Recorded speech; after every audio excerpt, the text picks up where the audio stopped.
Autism has changed significantly since Leo Kanner and Hans Asperger named the condition back in the 1940s.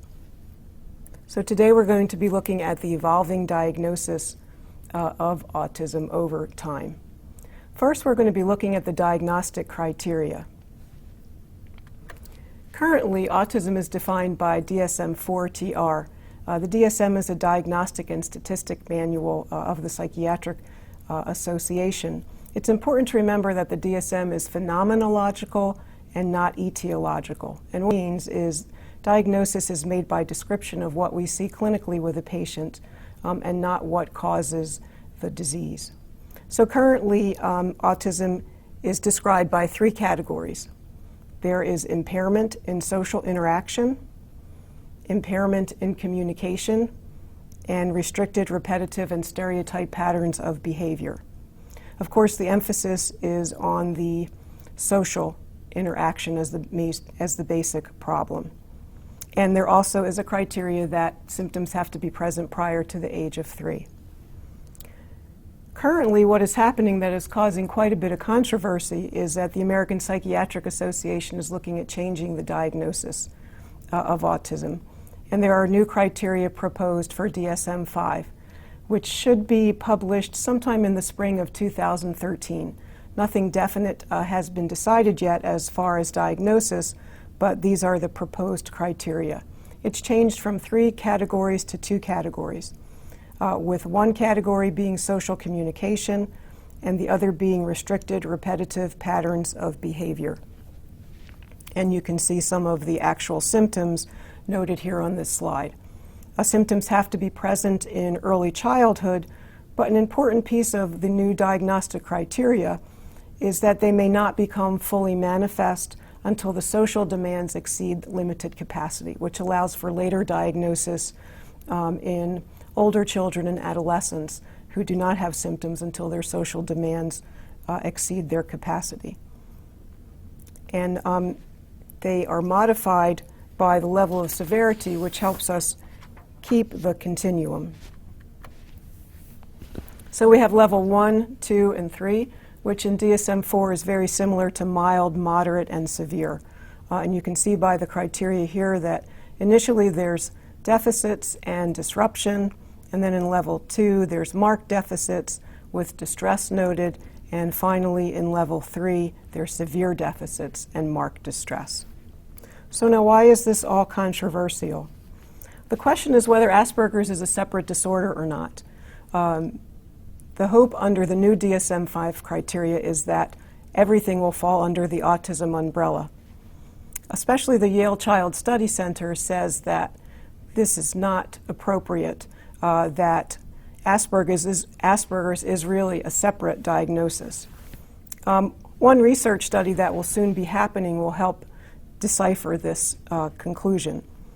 Frank Duffy at Boston's Children's Hospital did a study with children with ASD ages 2 to 12. And what he found was that there were 33 specific EEG patterns in the children diagnosed with autism that consistently identified them differently from children without autism. And he is preparing to do that same study with children with Asperger's diagnosis. So we begin to see if those are the same or not. Dr. Fred Volkmar is a strong opponent of the DSM-5's new criteria, and he feels that the new diagnosis will make the autism epidemic actually go away and narrow the diagnosis. One of the big concerns for the community is how will this affect benefits socially and in the education system for children. If you go to the Yale camp, what they would say is that they will drastically reduce benefits because many children who have been diagnosed with autism in the past will fall off of this continuum. And one Yale study says as many as 85% of the children diagnosed with pervasive developmental disorder, NOS, will fall off of the spectrum. Dr. Catherine Lord, who is the section head of the DSM-5 subcommittee, totally disagrees with that and feels that the new diagnosis is more inclusive and that actually benefits will be applied to more children because those that had PDD, NOS, or Asperger's will now be considered under the diagnosis of autism. So that controversy continues to carry on. Okay, next, another controversy that is happening is the prevalence of autism. And there are many different ideas about this. Well, the question these days is how common is autism and is it on the rise? One of the studies that was published in 2006 by the Center for Disease Control stated that approximately 1% of children age 8, and they look at that particular group, have the diagnosis of autism, or about 1 in 110 children, and we know that that is more common in males than in females. And in fact, our statistics here in Virginia from the Department of Education do show us that the number of children being served in the education system has increased dramatically over the past 10 years. New statistics have just come out from the CDC in 2008. The subdivision of the CDC that looks at this is the Autism and Development Disorders Monitoring Network. And the criteria are very clear and specific. They have looked at 14 sites across the country that are not representative geographically of the country, but keep very good records. And the CDC goes in and actually makes their own diagnosis. They do not take the diagnosis in the records. And using the same statistical methods, they've looked at 2006 and 2002 and the current 2008. And what they found currently is that 1 in 88 children have autism, which is a 23% increase from 2006 and a 78% increase from 2002. And again, these are very consistent statistical means, so it should represent a real increase. And again, we're looking at close to 2% of boys age 8 that have autism, which is a significant increase. Okay, now let's look at the opposite of that in a study of adults in England. England did a stratified, multi-phase random sample in the third national survey of psychiatric morbidity or psychiatric illness in adults in England in 2007. And they looked at adults who were over age 16. And looking specifically for autism, they did a three-phase study. First, they started with 20 AQ or autism quotient questions, and if that was positive, they moved on to an ADOS-4 module, and again, if that test was passed, they moved on to an ADIR questionnaire and the social communication disorder questionnaire. So you can see they very specifically looked for autism.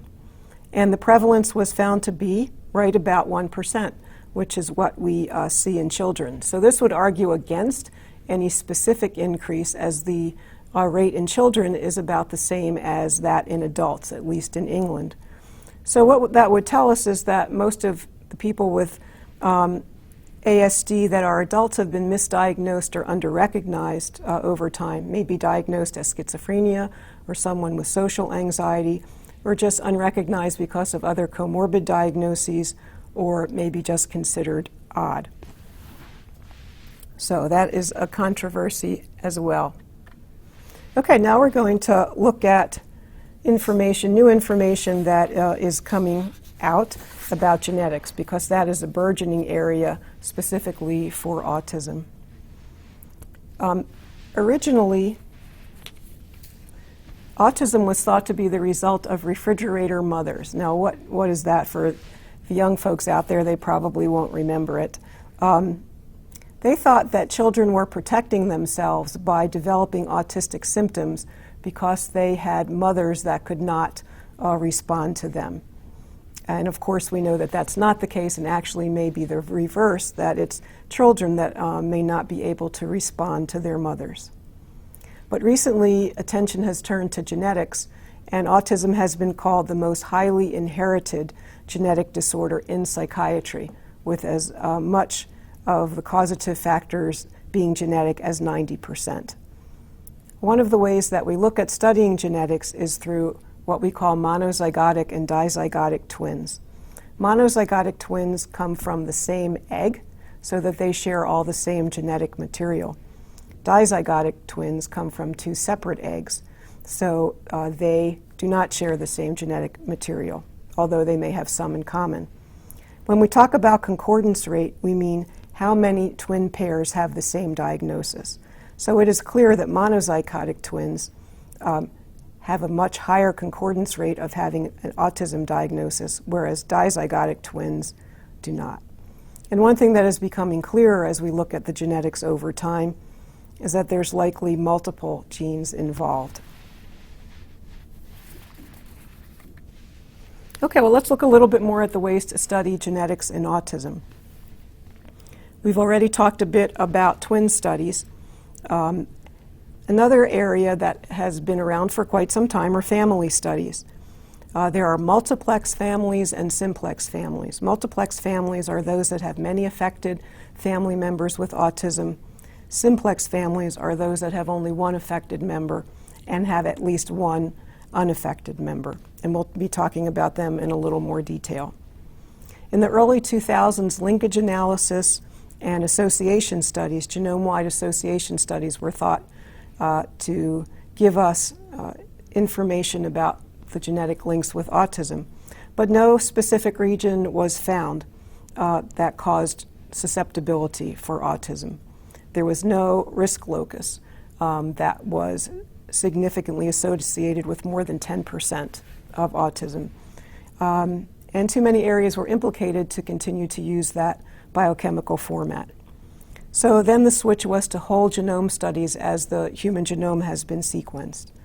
And again, many studies were done, but little replication happened in all the studies that were done. And of course, these studies are very intensive, tedious, and expensive.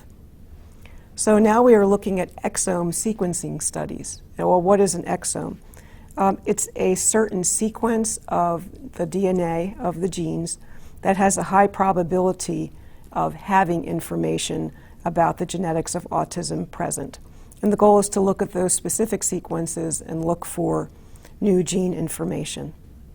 The other way that we can study genetics is to look at known genetic syndromes that have an autism presentation. And an example of that is tuberous sclerosis, that we do know has a single gene defect. Okay, let's talk a little bit more about multiplex families.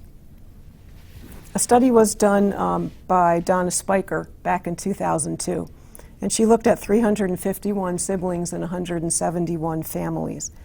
And what she found in looking at the family members was there was no discrete subtype or groups in a given family. Instead, there was a gradient of behavioral clusters that could be characterized along a single continuum. So again, we have the spectrum idea. So for example, a family might have language cluster symptoms, and all family members might have different symptoms, but they would be in the language cluster, like perhaps being mute or echolalic or having an odd fluency to their speech. So all affected family members might have that symptom, but it could not be predicted where other families might fall, other family members might fall in that particular symptom cluster. So again, a very clear concept of a spectrum. Simplex families have been collected by the Simons Foundation, who have done a lot of research in autism. And these are families with a single child with ASD and at least one unaffected sibling. Those studies overall have found greater than 500 genes have been identified with and associated with autism, which is an incredible amount. Looking at unaffected siblings, they found that they may have some genes identified with autism that aren't expressed. And they looked at a particular gene called SCN2A, which was a mutation that was highly damaging to protein production. And what they found was that the affected child in the family may have had 125 new mutations, whereas an unaffected child may have 87 mutations. And it's somewhere there is a crossover where the autism, what we call phenotype, is expressed. A phenotype is what we see, a genotype is the DNA underneath it. So we're not really sure what that means, but more information is coming forward from family studies. Okay, so what are some of the possible genetic etiologies? Well, we mentioned before that there are some known genetic mutations, like tuberous sclerosis, like Fragile X. And one area that is getting a lot of press are CNVs, or copy number variations. And what this is, are there certain DNA segments, part of the gene, that is duplicated or deleted, so that there are a certain number of copies that one person may have and another person may not have. So a family member, a parent might have 25, but a child might have 200. Or a parent might have 25 and a child might have 10. And this has been linked, as we'll discuss further, to autism. The other are de novo mutations, which means they're totally new and we don't know particularly why they happen, but they may be related to CNVs. Another newer area is looking at balanced chromosomal abnormalities. And this picture here shows you an example of that, where a large segment of DNA moves and is what we call translocated to a different gene. Not particularly sure why that happens, but that has also been associated with autism. And finally, very small mutations called single letter mutations have been associated with autism as well. So you can see that there are a myriad of ways of studying genetics and autism. So first we talked about known genetic defects such as Fragile X or Rett syndrome or tuberous sclerosis, where there is a known defect. Only about 10 to 15% of those with autism phenotype have a significant known genetic defect. 85 to 90% are idiopathic. And what that means is we don't know why they have autism. So ASD individuals frequently do not marry, so we do not know why autism is on the rise. One of the answers may be in CNVs. When we look at people with autism, they have 10% more copy number variations compared to 1% in the general population. So if you look at certain segments of their genes, they have more deletions, they have more duplications, and they have more inactivations than someone who does not have autism. So a child with autism may have a duplication of a particular gene, again, and have 100 copies, but that may not be present in their parents at all. And that might happen at hundreds of gene sites in the child. Also, the CNVs may be responsible for the de novo mutations and some of the reason that we are seeing the rise in autism. We'll discuss a little bit more later about balanced chromosomal abnormalities.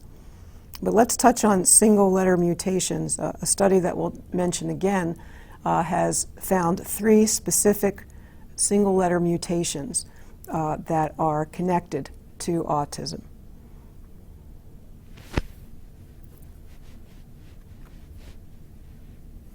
The journal Cell is a very prestigious journal. And recently, I think it was in April, they reported a study where they found 33 genes associated specifically with autism, and 22 of them for the very first time. So you would think with all this that we've done already with autism, we would have known more than we do, but clearly findings are very confusing. This article had lots of findings we want to focus on too. Again, that there are a profoundly increased number of CNVs, but specifically at those 3 loci that I mentioned where the single letter mutations are. And they also found a 1.3% increase in balanced chromosomal abnormalities. And though that's a 1.3% increase, that represents a 6-fold increase over the rest of the population without autism. So this is, again, a very significant and new finding. Another finding from this is that a particular model is coming forward called the polygenic risk model. And the thought is that neurodevelopmental genes are actually very sensitive and can be affected by multiple mutational mechanisms, as we just discussed.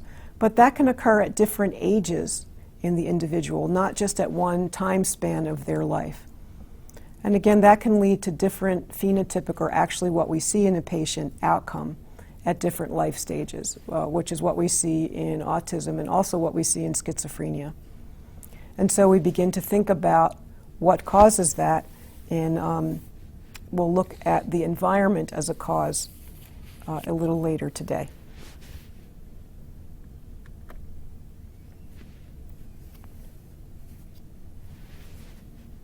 Okay, let's talk about gene variants. And one of the things that is clear is that autism is a disease of the synapse. And we will show a picture of a synapse in a minute. But a synapse is important because that is where communication between neurons occurs. And Fragile X syndrome has been found to have a significant number of CNVs, greater than 200 repeats of a part of the gene that codes for a protein that's needed for normal synaptic function. So let's take a picture, or look at a picture of a synapse. And what you'll see here is a presynaptic neuron and a postsynaptic neuron. A neuron, of course, is a brain cell, and the space in between is called a synapse. How two neurons communicate is by the expression of a neurochemical or a transmitter that goes across the gap. But in order for that to happen, there has to be proteins on both sides of the synapse to form and receive the chemical, as the neurochemical, as it goes across. I'm going to mention some names that are being looked at, particular genes. But I think the important part here is to realize that we are very close to identifying areas of the synapse that are defective, perhaps in autism. Neurexin is a presynaptic protein on the neuron before the synapse. Neuroligin is a postsynaptic one. And it is pretty clear that those proteins are abnormal in autism. There is another gene called SHANK, which, if you look at our picture here, is important for creating or transcribing what's called a scaffolding protein, and that appears to be problematic in autism as well. Another gene called C2NAP2 codes for a transmembrane protein at the synapse as well. So what we're beginning to see is there are specific genes associated with problems at the synapse, defects at the synapse that are related to communication across it that are problematic in autism. Okay, let us move on here to the role of environment, which is evolving in autism as well and is controversial. So when we look at somebody who has autism, we're looking at someone who has inherited genetic material and perhaps more mutations than a person without autism in a wide range of areas of the gene. Now, if we add the role of the environment to that mixture, it may try to explain or help us understand how the environment can affect genetic expression. So the first study here is listed from Miyake in 2012. And his study looked at what we call epigenetics, and that is how the environment actually affects the expression of a gene. So different molecules in the environment can help figure out how a gene is turned on or off and what proteins that gene makes. If we look at the Hallmeyer study, they are going back and reviewing twin studies, and they're saying, well, even though monozygotic twins may have shared the same egg, they also share the same environment. So everything that we are attributing to genetics may not be due totally to genetics, but may be due to the prenatal environment as well. So the whole idea of environment is shifting to prenatal and perinatal environment and how that affects the neural development of a child. And part of that prenatal environment is, of course, the health of the mother. And an article in Pediatrics also supports that as well. So let's look at epigenetics a little bit more. Basically, it's how environmental factors affect gene regulation and expression. One way to think about it is about the gene being on a dimmer switch. So it can be turned on at different levels, just like a light switch. And that switch doesn't have to necessarily be set on a permanent course, but can be affected by the environment. The environment can attach what we call tags to the dimmer switch, let's say. And a tag is usually a molecule of some sort. And it can cause that gene to be expressed at a high, let's say, medium, or low level. So an example of that is if we think about twin mice that have the same obesity gene. Mouse 1 might have a gene that stays on constantly. But mouse 2 may have a methyl group from the environment that acts as a tag that slows that gene down and acts as a dimmer switch. So phenotypically, what you see in these two mice looks very different because you have an overweight mouse and a thin mouse. But genetically, they may be the same. And it's the role of the environment that causes the different expression of those genes. Folate has been an important nutrient in human pregnancy for a long time, as it's been associated with other birth defects. And that may be a chemical that affects a gene expression in women during their pregnancy, and that may be associated with autism as well. What's neat about epigenetics is the role of the environment here is reversible and variable. It's very difficult for us to affect the genetics of a person or to change them, but we can affect how the environment causes genes to be expressed.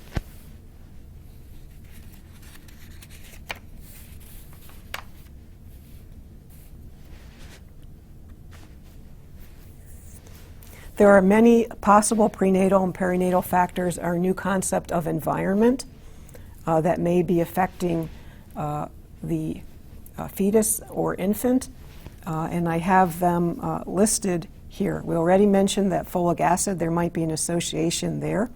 One interesting study actually was looking at fish in the environment that are exposed to unmetabolized psychoactive pharmaceuticals, perhaps antidepressants, in the water. And they actually looked at fish that might have symptoms that they thought were similar to autistic symptoms. I know this sounds like a stretch, but it's actually a very well done study. And when they looked at many neurological conditions, they found that the pharmaceuticals in the environment were only associated with autism and not other neurological conditions. Very significant is that maternal diabetes, hypertension, and obesity are correlated with an increased chance of a fetus or infant having autism. It's important to remember these are correlations, not causations. So they are factors that may increase risk, but they do not explain why a child gets autism. Pregnancy length is a factor, either premature birth or what we call postnatal or late birth. One that's been in the press quite a bit is paternal age.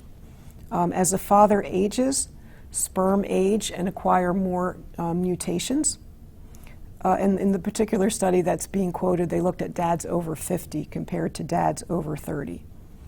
And it increased the risk of autism 2 times. So that if you think about it, that sounds like a lot, but it's really only discussing 5% of the possible risk.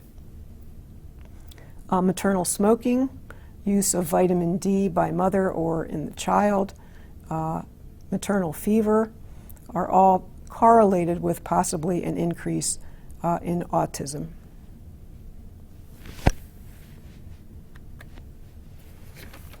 Okay, well, let's look at early developmental factors in the newborn and the baby. that also seem to be associated with autism. One is brain volume. MRIs of 2-year-olds with autism were done, and they were found to have an increase in gray and white matter, which are the different parts of the brain, as early as age 2. But at age 4 or 5, there was no further increase in growth. So it's consistent with the conclusion that there is high brain volume as a result of overgrowth in the first 2 years of life. So what's significant about this is we have some major changes occurring in the brain of a child who is likely to develop autism way before the age of 2. Another part of that is infant macrocephaly, and what that means basically is a big head. Head circumference supports the fact that the brain is overgrowing, and that usually occurs by this study in the latter part of the first year. So we're beginning to see that even as young as 6 to 12 months old is a critical time in the change of brain structure and onset of symptoms in autism. Another interesting sign may be infant head lag. At 4 months, most babies, when you hold them up by their arms, can pull their head up themselves. 90% of those later diagnosed with autism had head lag. They couldn't really do that. But it is not very specific, as 35% of normal children have head lag as well. But again, we're looking for areas that may help identify children with autism. The eyes are a very significant source of problems for people with autism. And one area that's been studied by Ami Klin is eye fixation. So if you look at children between ages of 2 and 24 months, while they are watching a video, children without autism will look at the emotional expression of a person on the film, whereas children with ASD will look at something else. In the particular study, they were looking at a revolving door. And this begins to diverge as early as 6 months of age. So children without autism remain stable and consistent in looking at the emotional expression of a person, and children with autism begin to decline and move further and further away from that behavior. Another study looking at blinking showed that children with autism blinked more. Well, what does that mean? When you are interested or excited by a subject or a topic or a TV show, when you look at it, you blink less. And what they found is it's hard to engage children with autism by looking at people. But if they look at objects, they're more likely to blink less, whereas children without autism blink less when they're looking at people. So again, the difference in social engagement. Another area that's received a lot of press is joint attention. Children with autism do not initiate that. They do not come up to you, look at you in the eyes, and point to an object to share the joy and the excitement they have about that particular object. So why do I have airway abnormalities here? What's neat about this is that we're beginning to look at autism as a whole body illness and not just a brain illness. And a pulmonologist noted, as she did bronchoscopies with children with autism, that their bronchi were different. Their tubes that go into their lungs, they were doubled up and symmetrical and had smaller branches than those in children without autism.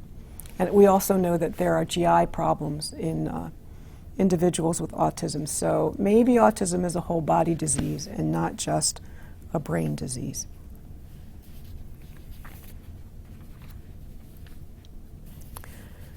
Well, all these developmental factors and symptoms that we're looking at have led to the development of something called the social motivation model by Schultz, Coles, and Chevalier just this year. And what the model shows is that children with autism do not profit by their social learning experiences. And we just talked about the fact that they're just not interested in contact with people.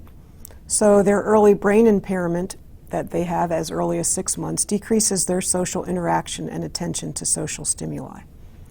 And as that lack of attention occurs it even further interferes with their future social learning and disrupts their brain development even more, so that it's a feed-forward mechanism that works against a child with autism.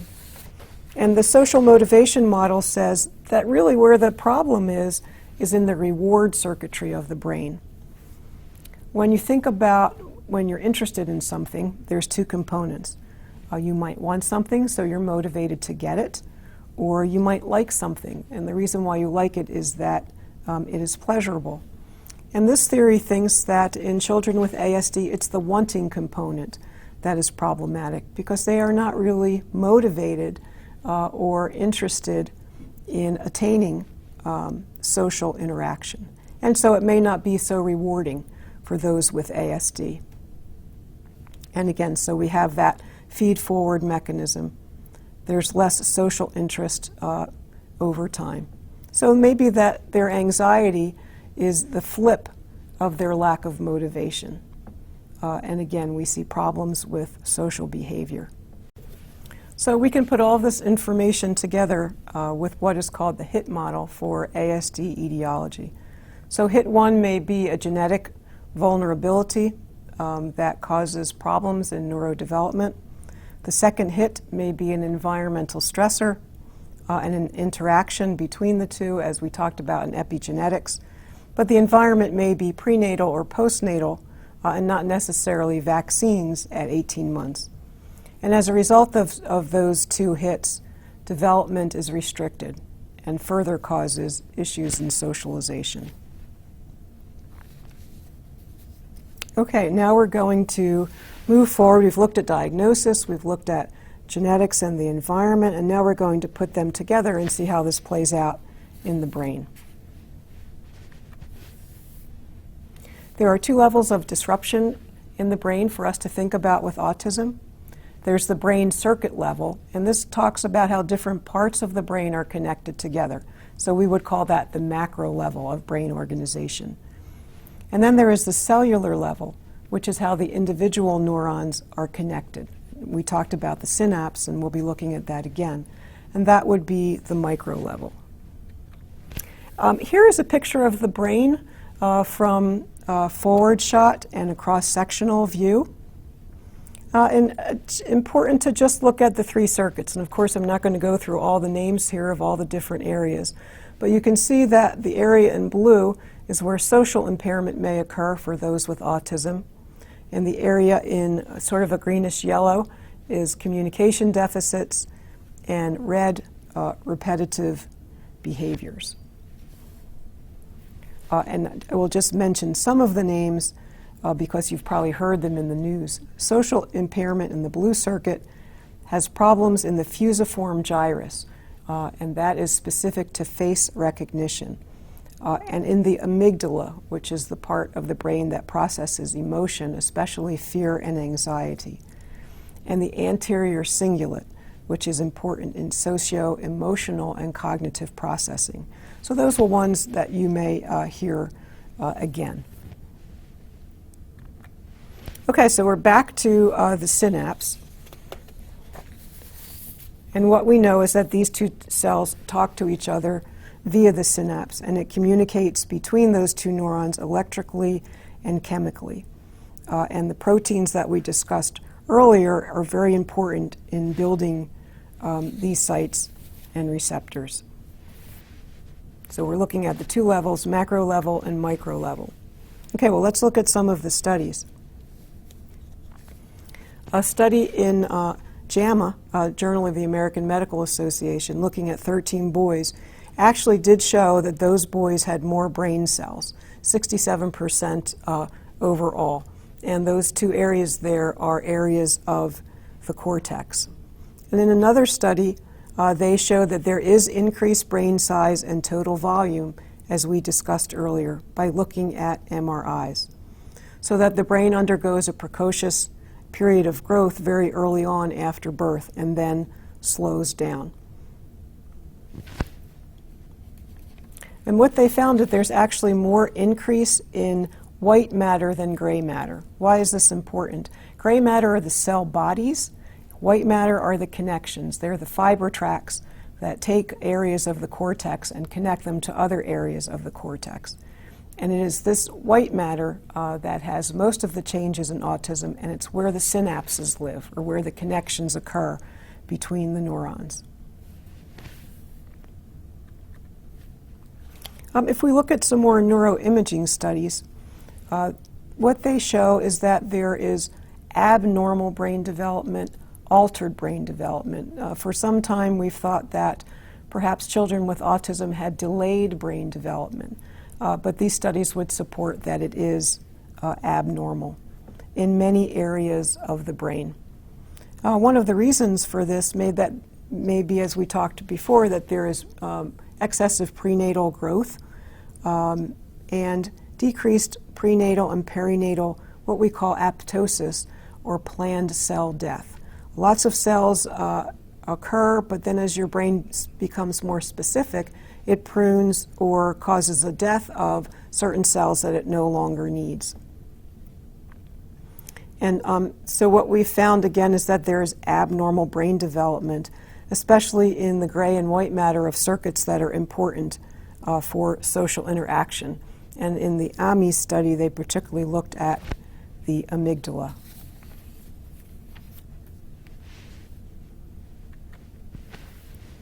Some of the most consistent findings are in the frontal lobe, again, abnormal growth in these areas, the anterior cingulate, associated with socio-emotional and cognitive problems, actual changes at the cellular level in the cortex, changes in the cerebellum, changes in the amygdala.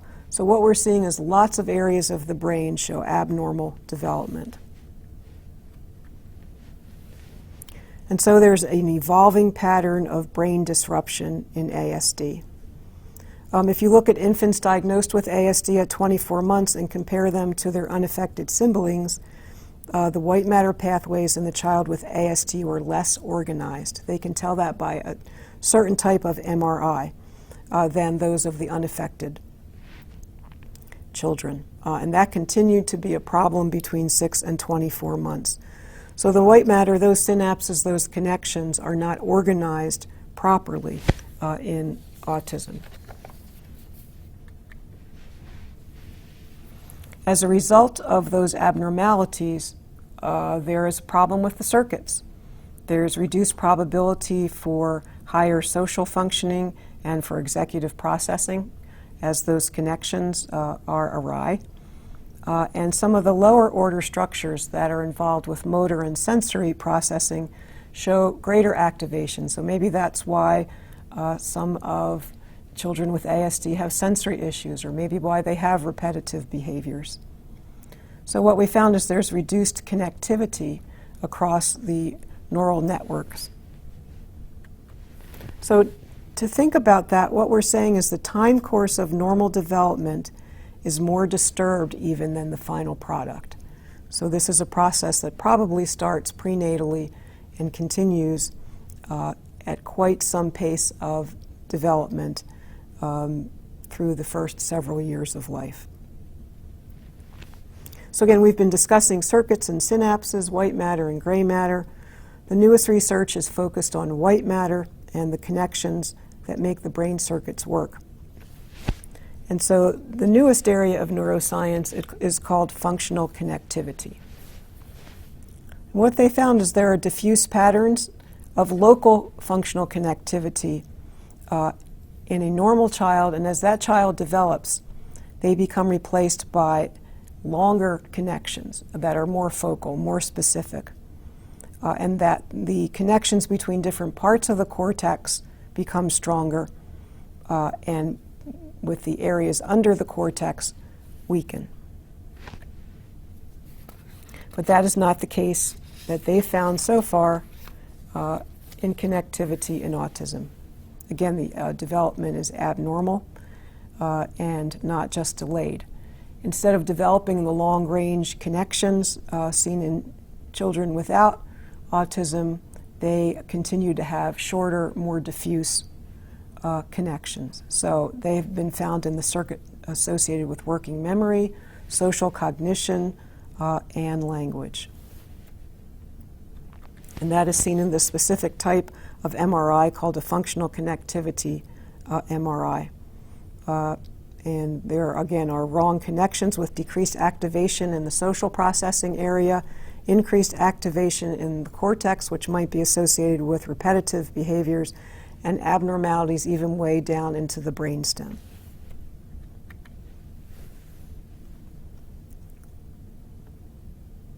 And as children with ASD grow, there are far fewer areas of the brain that have improved connectivity with age.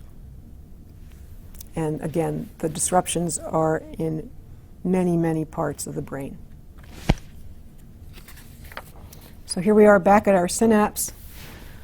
And a way to think about autism is that it's a disease of the synapse, that the connections are miswired, and because they miswire, they misfire. I'm going to briefly mention a little bit about neurotransmitters because that's where our medications come from. But there has not really been much new information as far as neurotransmitters that have translated into new drugs yet. We have several at our clinic that we're testing, but they are not ready for general use yet. Serotonin is one that has been discussed in much detail, and it is in many parts of the brain, and there are abnormalities in serotonin distribution and also in binding from one side of the synapse to the other. That disruption has been found again in the whole brain, so that children who are normal have 200% of the adult values prior to age 5 and then decline toward adulthood in the amount of serotonin in their body, whereas those with ASD gradually increase from 2 to 15 years, but then reach 1.5 times the normal adult level. So again, we see development over the lifespan being abnormal as well. There are mixed studies about dopamine. Again, it is not clear.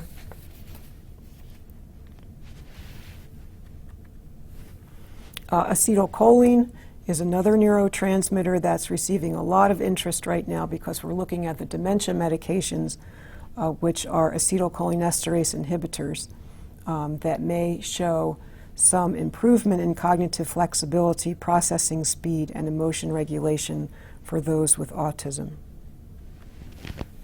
Two other transmitters, GABA and glutamate, are receiving much attention too. GABA is an inhibitory neurotransmitter that basically calms the mind down and is responsible for orchestrating many of the other synapses in the brain. Glutamate, on the other hand, is an excitatory neurotransmitter that may be awry in autism as well. So in summary, I would like to quote Dr. Ami Klin because I think he says it very well, and that is that autism creates itself. The most malleable time in a child's life who has autism is in the first 3 years. That is the best window of opportunity to interrupt the developing neurobiology of this disorder. So it is clear that early detection is essential. Thank you.